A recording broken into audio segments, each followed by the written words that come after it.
Essai, Michel de Montaigne, livre premier, au lecteur. C'est ici un livre de bonne foi, lecteur. Il t'avertit de l'entrée que je ne m'y suis proposé aucune fin que domestique et privée. Je n'y ai eu nulle considération de ton service, ni de ma gloire. Mes forces ne sont pas capables d'un tel design.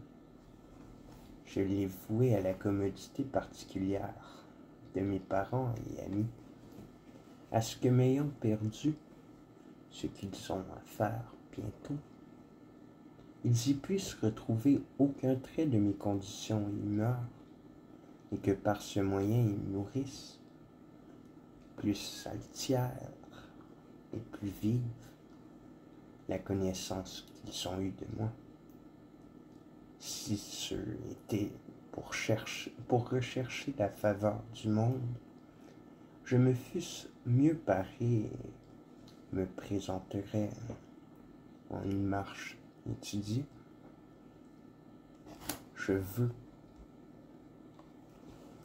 qu'on m'y voie en ma façon simple, naturelle et ordinaire,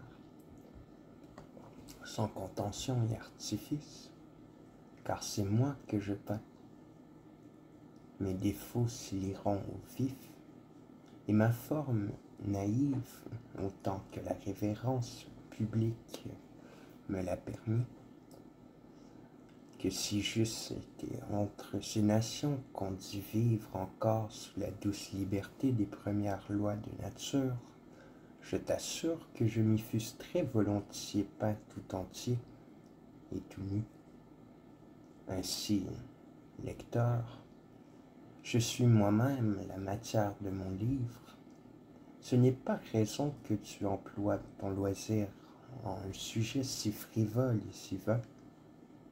Adieu, donc, de Montaigne, ce 1er de mars 1580. Chapitre 1er. Par divers moyens on arrive à pareille fin. La plus commune façon d'amollir les cœurs de ceux qu'on a offensés lorsque, ayant la vengeance en main, ils nous tiennent à leur merci, c'est de les émouvoir par soumission à commisération et à pitié. Toutefois, la braverie et la constance, moyens tout contraires, ont quelquefois servi à ce même effet.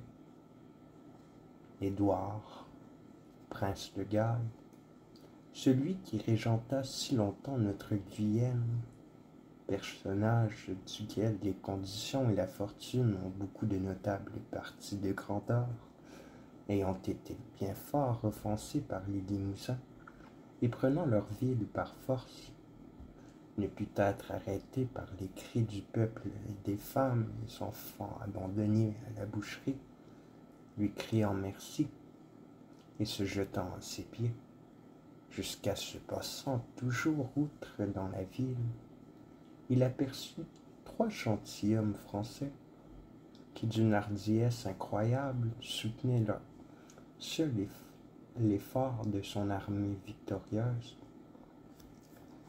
La considération et le respect d'une si notable vertu reboucha premièrement la pointe de sa colère, et commençant par ces 3 à faire miséricorde à tous les autres habitants de la ville. Scanderbeg, prince de l'Épire, suivant un soldat des siens pour le tuer, et ce soldat ayant essayé, par toute espèce d'humilité et de supplication, de l'apaiser, se résolut à toute extrémité de l'attendre, l'épée au poing. Cette sienne résolution arrêta sur le champ la furie de son maître, qui, pour lui avoir vu prendre un si honorable parti, le reçut en grâce. Cet exemple pourra souffrir autre interprétation de ceux qui n'auront lu la prodigieuse force et vaillance de ce prince-là. L'empereur Conrad III, ayant assiégé Guelph, duc de Bavière, ne voulut qu'on descende à plus douces conditions, quelque vile et lâche satisfaction qu'on lui offrit, que de permettre seulement aux gentilles femmes qui étaient assiégées avec le duc de sortir, leur honneur sauf, à pied, avec ce qu'elles pourraient emporter sur elles.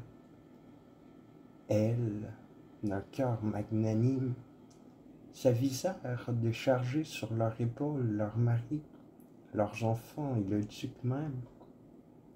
L'empereur prit si grand plaisir à voir la gentillesse de leur courage qu'il en pleura d'aise et amortit toute cette aigreur d'inimité mortelle et capitale qu'il avait portée contre ce duc, et dès lors en avant le traita humainement, lui et les siens. L'un et l'autre de ces deux moyens m'emporteraient aisément, car j'ai une merveilleuse lâcheté vers la miséricorde et la mansuétude,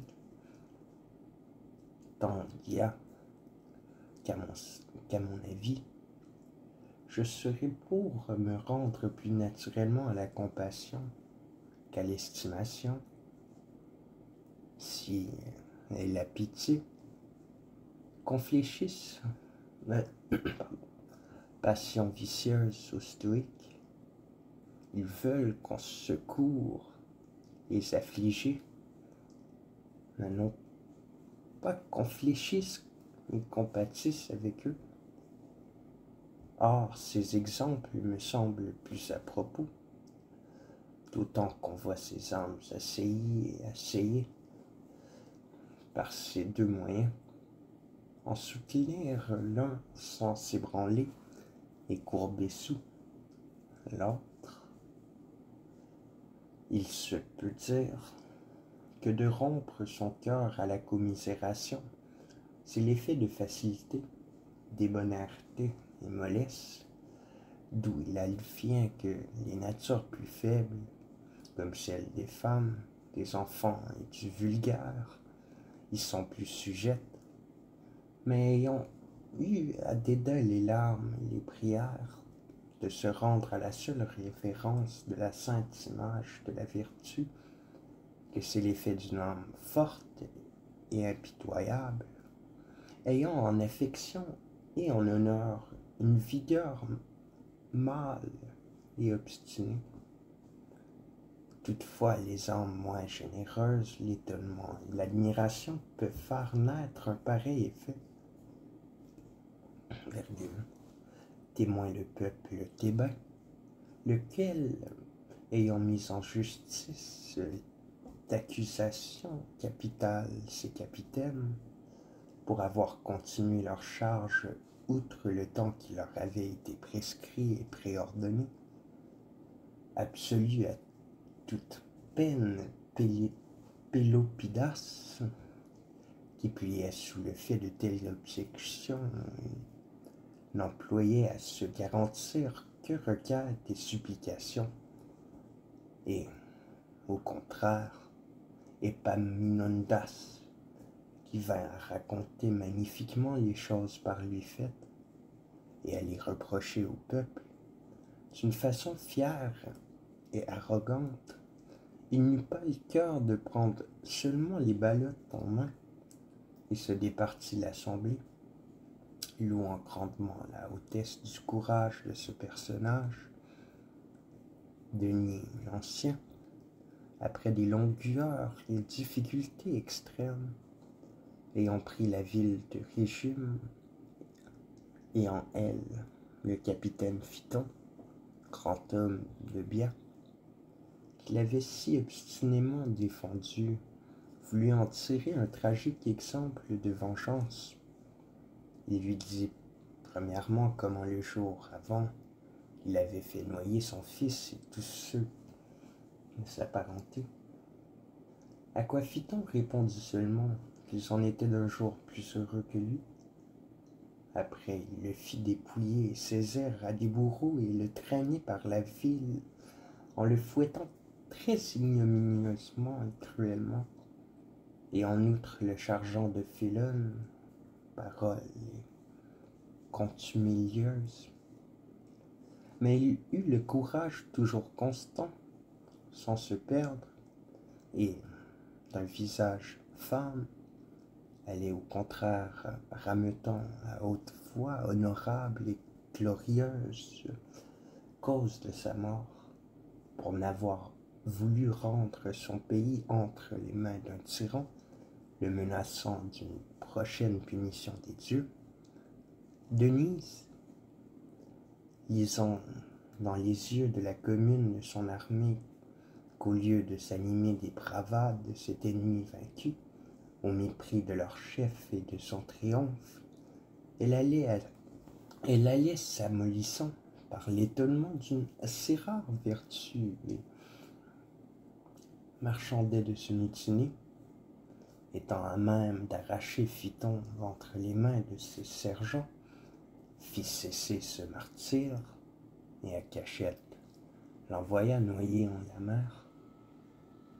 Certes, c'est un sujet merveilleusement vain, si vague et entoyant que l'homme. Il est malaisé d'y fonder jugements constants et uniformes. Voilà Pompée qui pardonna à toute la ville des Mamertins, contre laquelle il était fort animé en considération de la vertu et magnanimité du citoyen Zénon, qui se chargeait seul de la faute publique et requérait autre grâce que d'emporter seul la peine. Et l'hôte de Scylla ayant usé en la ville de Pérouse de semblables vertus, n'y gagna rien, ni pour soi, ni pour les autres, et directement contre mes premiers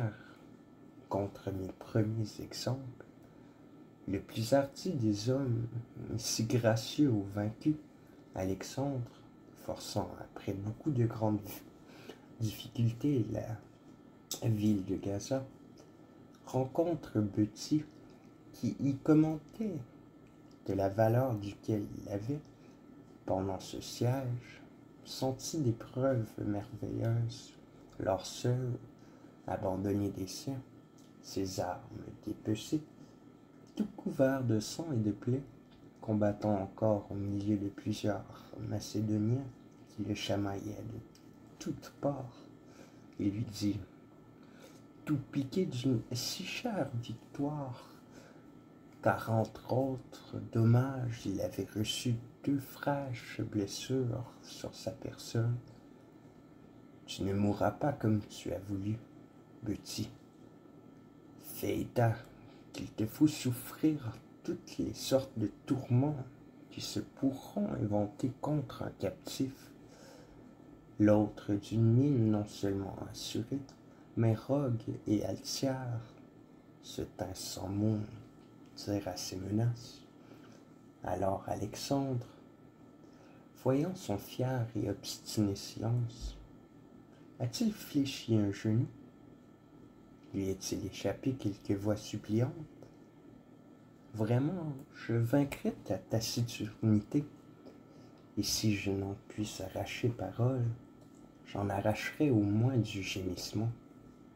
Il tournant sa colère en rage, commanda qu'on lui perçât les talons et le fit ainsi tramer tout vif, déchiré et démembré au cul d'une charrette. Serait-ce que la hardiesse lui fut si commune que, pour ne l'admirer point, il la respecta moins, ou qu'il l'estima si proprement sienne qu'en auteur il ne put souffrir de la voir en autre sans le dépit d'une passion envieuse, ou que l'impétuosité naturelle de sa colère fut incapable d'opposition. De vrai, si elle eût reçu la bride, Il est à croire qu'en la prise et désolation de la ville de Thèbes, elle l'eût reçu, à voir cruellement mettre au fil de l'épée tant de vaillants hommes perdus, n'ayant plus moyen de défense publique, car il en fut tué bien 6 000, desquels nul n'ayant plus moyen de défense.